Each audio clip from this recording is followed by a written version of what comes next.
Hello. Hello, my people. This is going to be a quicker live, but still a good one. Day 5 of Live Miss, and we are talking about Blood and Water. I'm going to have to come back and do another conversation about Avatar because, child, Avatar, The Way of Water, like, it's utterly ridiculous, completely amazing. But that's not what we're here to talk about. But just know, we about to have an Avatar conversation because I was completely blown away in seeing that film last night.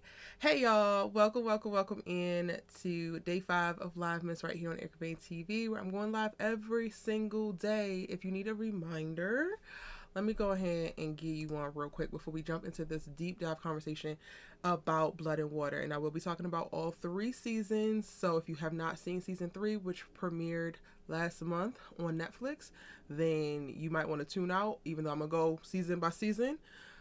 The season that you ever watched, yeah, go ahead and tune out so I don't spoil it for you, because spoilers are definitely coming. I also have season 1 breakdowns, if you haven't seen them already, on my second channel, Erica Vane TV 2, which I will put in the link in the description box down below so that you can check those out if you want to. But if you are a little confused of what's going on with Live Miss, let me just go ahead and tell you.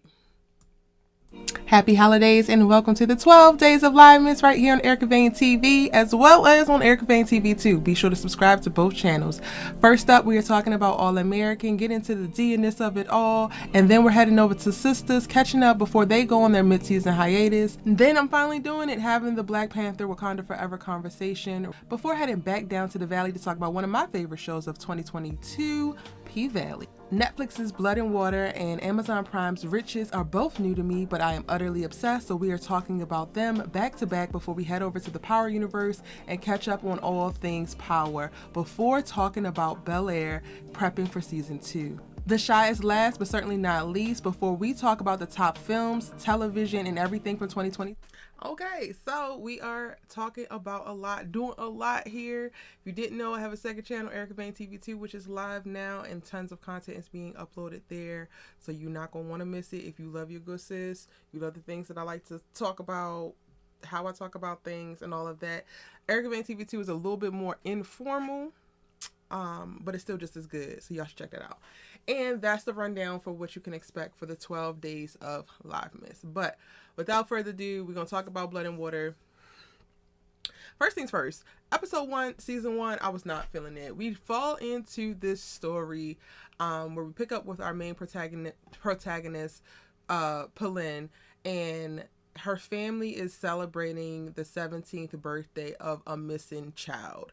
Her sister, her older sister, was abducted shortly after her mother gave birth, and every year following her birthday, they still celebrated and kept hope alive. Like, the mom has a whole room in her house dedicated to, like, potential this could be the baby and this, and like having her own investigation. They never really gave up hope. However, when we meet Pelin, she has kind of given up hope. She's kind of like, why are we doing this every single year? What is going on? But you also get the understanding, or like you get the feeling that she's unsettled in life, period. And there's a couple of things that stood out to me. While I was not intrigued by the first episode, and I really struggled to get into the series because of the first episode.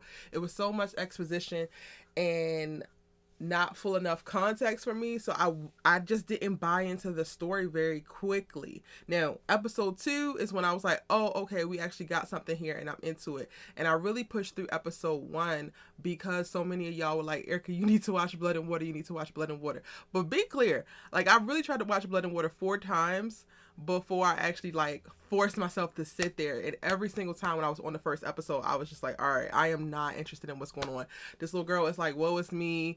Her mother is still having birthday parties for this missing child. And while I think the birthday parties is a bit much, I completely understand never giving up on your kid. But then also, Pelin seems very like dissatisfied in life. And I struggled with like understanding her issues, but then also being like, girl, you also giving woe is me, which I wasn't really feeling. The things that I do remember standing out from this episode was her mentioning how her mother and father were breaking their backs to like have this birthday party and to celebrate this this missing child. Meanwhile, they had children in the house they didn't give as much notoriety and attention to. And I was like, oh, okay, well, that's a word, because it's one thing to long and to grieve this child and to kind of be stuck in this loop of what you could have done differently, if you could still find them and save them, deeply desiring to be reunited with them, cool.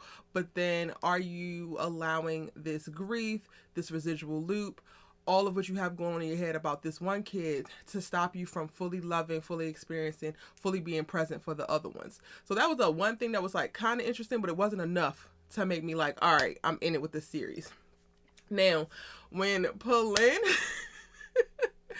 gets into a fight in this episode, and then basically by the end of episode 1, she's getting transferred over to Parkhurst as a new option, because she basically comes to this understanding of like the girl who could be her abducted sister is Fikele, and she found her on Instagram, and she's like, okay, I need to get to the school. Okay, cool. Once you get to episode 2, that's when everything starts to take off for me. I think that Parkhurst as an institution was brilliantly developed. Like, the ecosystem of those kids and their lives within that school, I was like, And for a moment, it took me to how I felt when, in All American in season 1, with Spencer arriving at Beverly Hills High School for the first time. Like, I love the introduction of Wendy right away, and she's pulling around and like explaining who the cliques are and who the people are, and you getting all of these very interesting characters. The 2 little colonizing kids, yes, I'm calling them that. I'm calling Chris and Reese that, because season 1,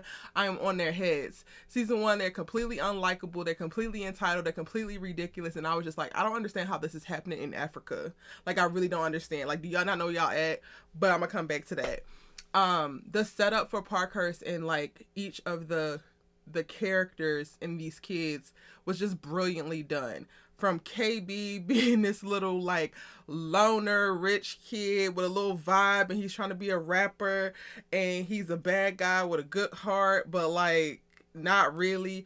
Fikele, she is the star student, star athlete, but with this little secret, because she's smashing the swim teacher and whatever, I mean the swim coach and the teacher, whatever class, that her business class or whatever. Like, okay, girl. Their whole little mixed match bunch also gave Gossip Girl, and I was like, okay, not y'all pulling elements of things that just really work, right? Chris, he's also the little loner, spoiled white kid whose parents ain't never home, so he's basically raising himself. Hello, Layla. But it's like in South Africa and a white man. Cool. Then Reese, she's like not privileged, not come from money, but still has a certain level of entitlement, but also was out here hustling and getting it and selling drugs so that she could take care of her schizophrenic mama.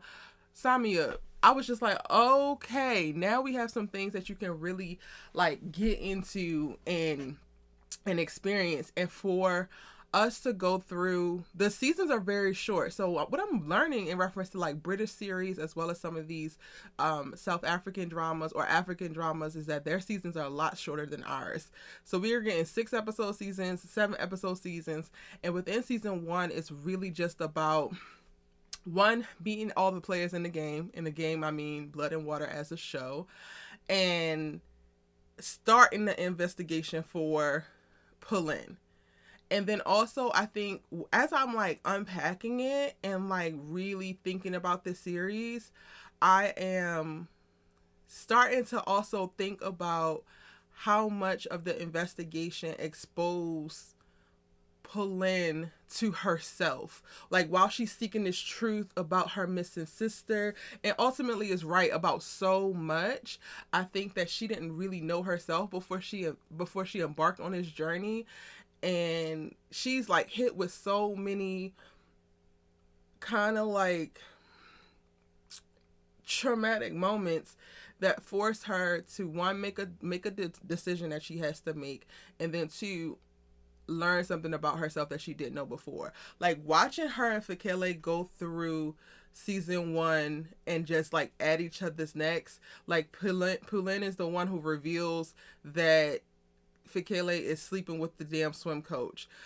Fakele and Chris put together a whole video to expose Pauline's feelings about her dad, or expose Pauline for like lying and taking her mother's maiden name to come to Parkhurst, and her dad is on trial for selling off the missing kid. And it's just like, y'all ain't doing this like little regular petty things to get at each other. Like, y'all are doing finish her behaviors. Like, it's wild to me. Absolutely wild. And then for them to, spoiler alert, for them to actually be sisters, for Fakele to be right from the beginning, which I'll talk about as we get into like the conversation around season 2, and to know like all of the things that they did to basically destroy one another, it's almost mind-boggling, but also makes for really, really great TV. Like, I arrived at season 3, like, I get it that y'all are sisters, but I don't know if I would have forgave. Still. Like, the way Fakele got her, like, just got so exposed when the swim coach's wife came storming through the school. Bruh. Hey, Fearless Heart. Welcome in. And I'm trying to make sure I keep everything, like, organized by season.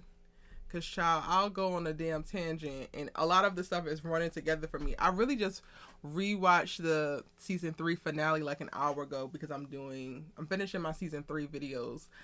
And this show is so good. It's definitely binge worthy. So if y'all are not watching or haven't seen it yet and are still watching this, whether on replay or live, allowing me to spoil it for you, I really think that you should watch it. It's something that you can go through really quickly.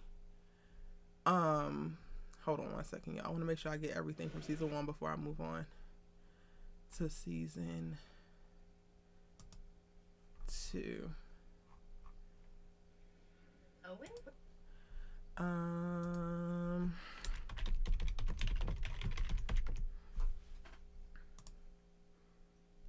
And don't mind my little edge wrap. I'm going to a game night with my family tonight, so I'm like trying to put myself together, and I was like, oh, I still have to go live with my people. I cannot be out here lying to folks. You really like season 3, Zamiria? Yeah, it was good.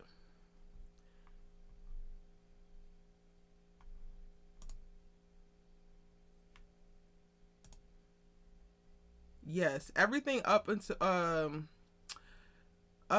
till Fakele Pauline reveals that Fakele is sleeping with the T.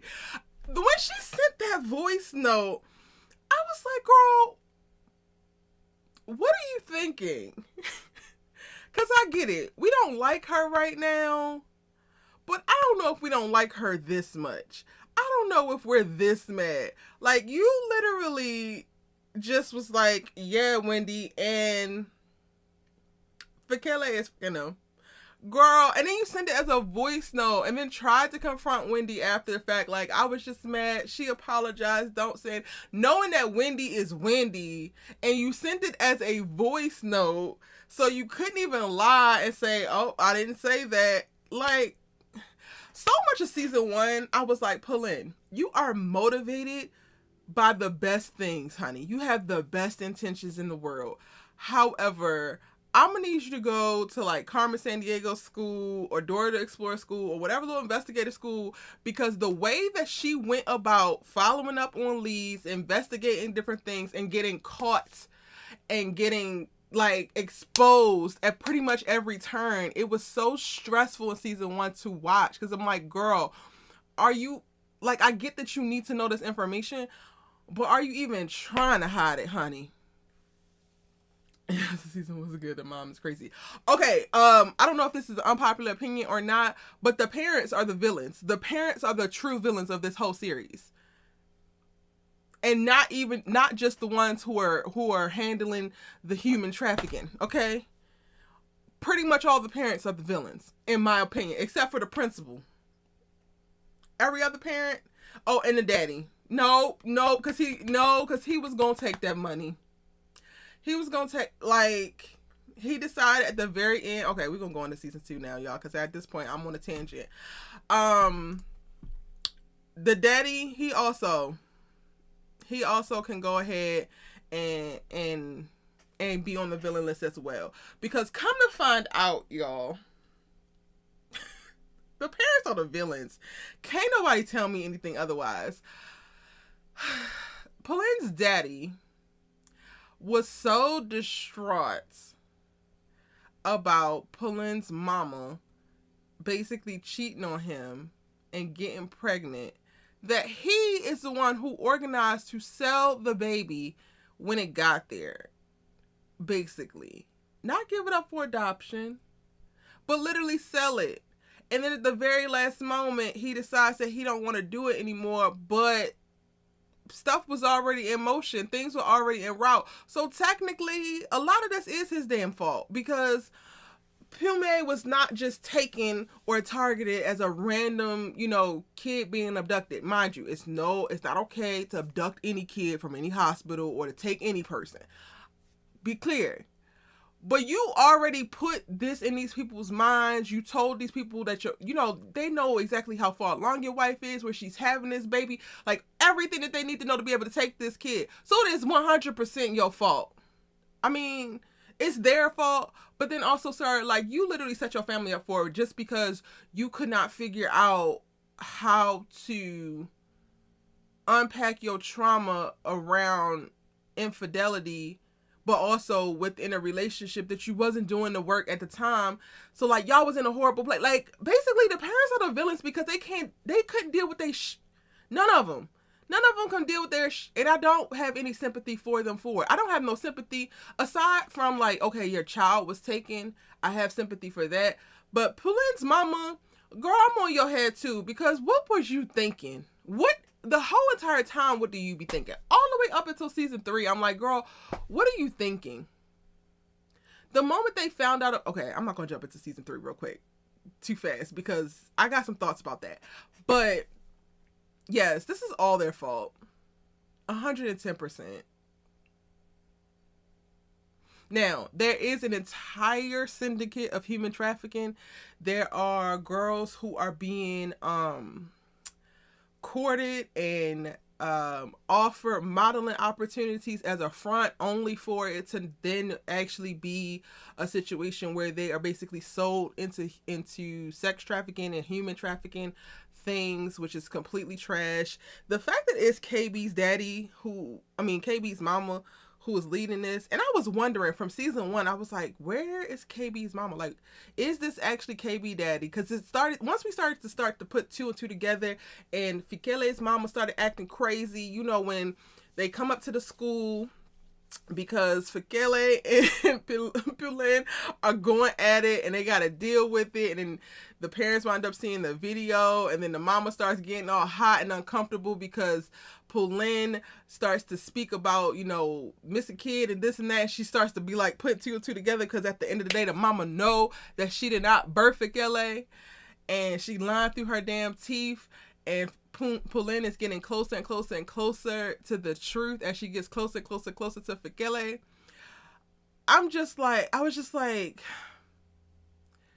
is KB's daddy really his daddy as well? Because KB's daddy is the lawyer that helped orchestrate the whole adoption. That's what they talk about, y'all. They call it an adoption for Fikele, who was actually Pume, the missing baby.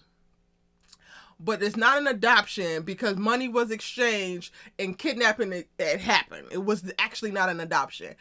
Mind you, Fikele's adoptive dad don't know that he's not her biological father. And then, of course, don't know that the whole adoption thing happened. That all comes out. But I really started to think for a minute, which this isn't the case. KB's dad is actually KB's dad.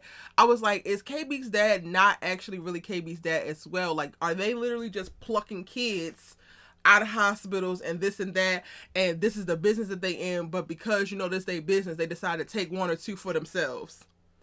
And that kept me wondering for a while. That's one thing I really, really enjoyed about Blood and Water, is that they really did a great job of having Pauline go on this investigation, and like the main thing is like, where is this child? Is Fikele this child? No, she's not this child, because there's even a moment where Fikele's adoptive mom, or KB's dad, one of them, intervenes and like messes with the DNA test. So when they try to get the DNA test, it comes back false to like lie to them to try to pull in on a different path. Cool. But I think what Blood and Water does a really great job of is it has this A story, has this B story, but then it also has so many elements. They strategically place little things that also give the audience, depending on like the type of person you are and what your lived experience is, or the things that you are like more concerned or excitable about. I feel like they gave you different things that you could also wonder about, and it keeps you engaged because you're really trying to think critically. And when I have this conversation, or when I have a conversation about the show, I notice that I have like spotlighted different things. Like for me, I don't know, nobody has told me yet that they were like, oh, is KB's daddy really KB daddy? But I know other people have told me things that they were thinking as they were watching. And I'm like, yo, it's really cool of how they did it and how they weaved in various little like mini puzzles as we were going along this main investigation. And I think that that's one of the reasons why it became very, very addictive very quickly, and it keeps the audience member engaged. Okay, where am I at with season 2?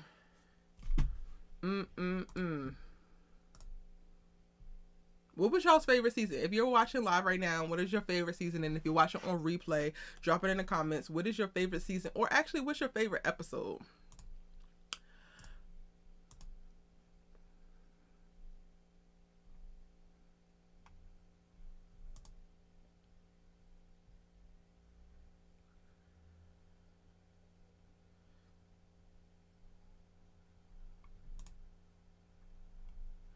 Season 2 was 7 episodes. Okay, and then it brings us up to when it brings us to the it brings us to that little party that they had to throw as the committee, and Reese's little drug dealing. Season 2 is when the little colonizing kids became likable for me, and when I started to really understand, like, okay, they're not just entitled little rich white brats, but they actually have something going on. Like Chris wants to be loved, wants to have family. That's why he is so serious. He is for serious. One, about Fikele, but so for serious about his family. Okay, he do not play about them kids. He's gonna ride. He's gonna do whatever he have to do. He will annihilate anybody who even thinks for a second that they're gonna play with anybody in his circle. And then Reese, I really started to like feel for her and what she was dealing with her mom, and like having to have the weight of the world on her shoulders, and blah blah blah blah blah. So season 2 for me is when they actually became like, all right, I can deal with them, and I ain't gonna be cussing them out and calling them colonizers at every turn. Fearless Heart, you think season 2 and then 3? Season 2 was really good. Oh, so, well, maybe I'll say this at the end. Because I text Naya and Melissa something about this, and I want to know what y'all think. But season 2 ended with the little event that they ain't had no money for, because Reese's little... It just was also brilliant. Like, the like B, C, D stories, like they had so many storylines running.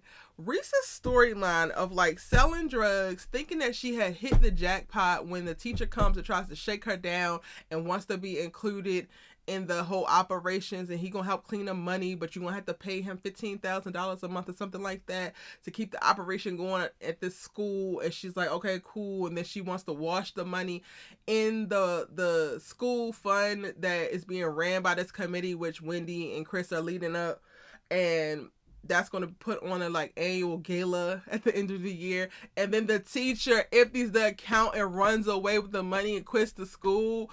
I was like, brilliant. I just knew we were going to experience, at least for a little bit of the extortion arc, and like Reese, or like maybe him upping the payments and then her not being able to pay, and then what that struggle was actually going to look like. But the fact that he just got the accounts, helped to get everything set up, got the accounts, and then dipped, I was like, oh, they are not playing with us. But that also speaks to the fact that they have like 6 to 7 episode seasons, so they don't have no time to drag things along. That teacher got up out of there And how Reese handled it afterwards, I was just like, Lord, this is nothing but the grace of God and the love of Chris. Come on, Fix. Not your screen name being Fix. Hey, welcome in. Says, I love black women. The writing of this show is fascinating. I love all the characters, especially Fix. Why did you retract that? That was a really cool comment. Thank you for commenting that. Yeah, the writing is really, really, really well done. Like, it's superb, truthfully. What else I want to talk about in season 2? Is season 2 when KB and Pauline's relationship really develops, or is it when it's already going to hell in a handbasket?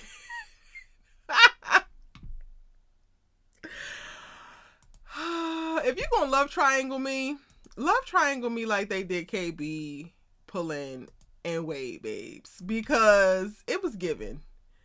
Every step of the way, it was given. I need to get that at the start of the season. Sam pops up in season 2. I kind of feel like Sam was a little bit underused, but I get it because, you know, he kind of gets put in the witness protection with his mama by the end of season 2.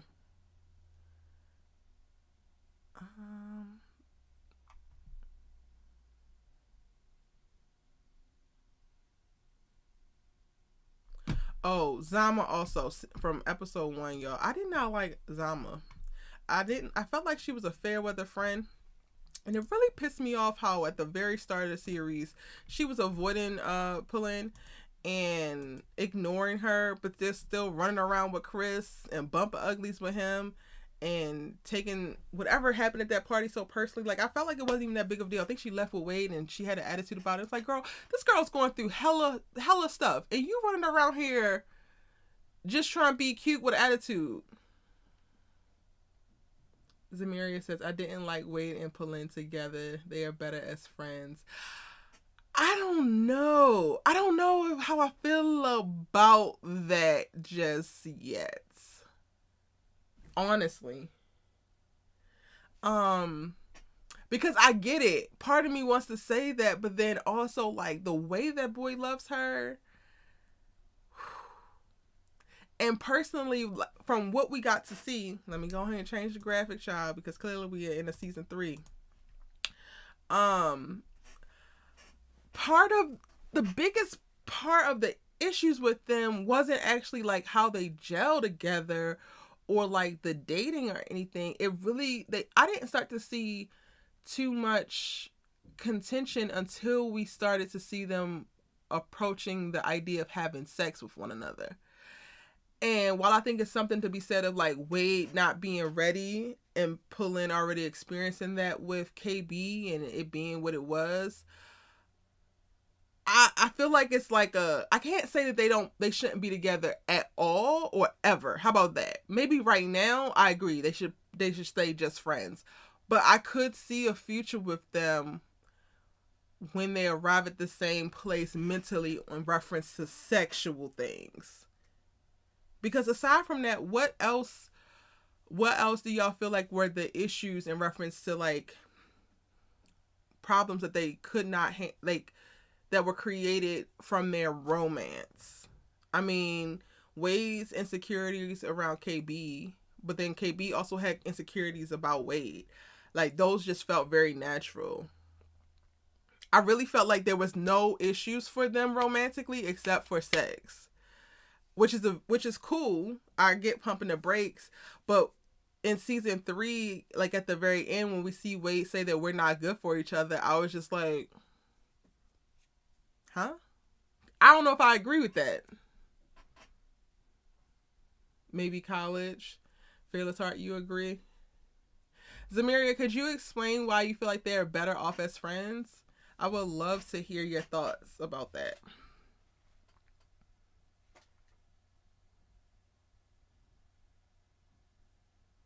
Season 3, I think, was the wildest part of this wild ass ride, with Pauline being abducted at the party and then held you know, with the other women that are basically getting primed to be taken from Cape Town and taken to wherever, God knows where in the world, and sold into whatever situations, I thought was completely absurd, but it made sense and it really upped the stakes.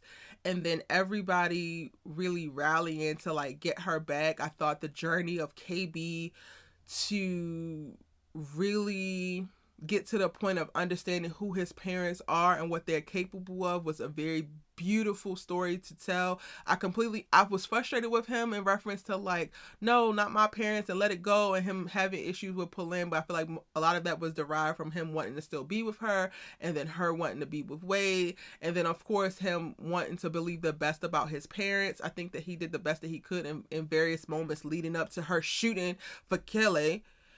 And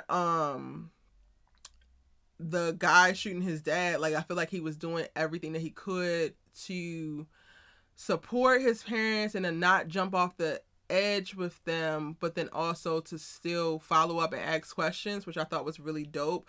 Probably enjoyed Wade's story most of all. Season 1, I was just like, oh my God, I don't know if I can watch this little boy pine after this girl. And like that, I will never forget the scene where they're on the phone and they're talking about something regarding this whole like investigation that they're doing, and Sia comes in and he's like, who you on the phone with, your boyfriend? And then Wade gets all flustered like, does your brother think I'm your boyfriend? And then that's what the moment where in the series it becomes very, very clear of like what Wade wants in reference to Pauline. And she's like completely oblivious. And then from that point on, it's just like, oh girl, I don't know if I can watch this boy just like fawn after you. Fearless Heart says, I think Wade do too much for her and he could possibly potentially lose himself in her IDK. Yes, I agree that he could definitely do that. But we also saw moments where he was saying no, like I can't think of the girl's name, but the other girl that he was with for a split second, he had moments where he told Pauline no and he's not going to do this, and he was making a stand. So I felt like he was capable of doing something else. It's just about him following through. And because they were put in such a very tough spot of like, she's now been abducted and this is her life. I think in season 3, we see him go to like ridiculous lengths for her, but it's understandable because her life is on the line. It'll be a different story if he was just like completely compromising himself and they were just in the safe walls of Parkhurst, and it was just some like social teenage drama that he was like trying to protect her from, you know? I'm going to have to do a part 2 to this, y'all, because I actually have to get ready to get off of here. But Blood and Water is streaming now on Netflix. I did not get to get all the way into the details of season 3. I will have breakdowns for every episode of season 3 coming onto the channel soon. But I will do a part 2 to this so that we can continue the conversation around Blood and Water and hopefully get some more people to join in and have conversations. If you're catching this on replay, I hope that you enjoyed it. One more time before I head out, let me let y'all know what's happening with Livemas, because tomorrow we're going to be talking about Amazon's riches. Happy holidays and welcome to the 12 Days of Livemas right here on Erica Vane TV, as well as on Erica Vane TV 2. Be sure to subscribe to both channels. First up, we are talking about All American, get into the D-ness of it all, and then we're heading over to Sisters, catching up before they go on their mid-season hiatus. And then I'm finally doing it, having the Black Panther Wakanda Forever conversation, before heading back down to the Valley to talk about one of my favorite shows of 2022, P-Valley. Netflix's Blood and Water and Amazon Prime's Riches are both new to me, but I am utterly obsessed, so we are talking about them back to back before we head over to the Power universe and catch up on all things Power, before talking about Bel-Air prepping for season 2. The Shy is last, but certainly not least, before we talk about... Thank you guys so much for joining me for this quick Blood and Water live conversation. Be sure to hit that like button and subscribe if you're new here. Head over to Erica Vane TV 2 if you want to know my thoughts on every episode of season 1 of Blood and Water. Those are currently up. Season 2 will be on Erica Vane TV 2 as well, and then season 3 will be here on Erica Vane TV. See y'all tomorrow for day 6 of Livemas.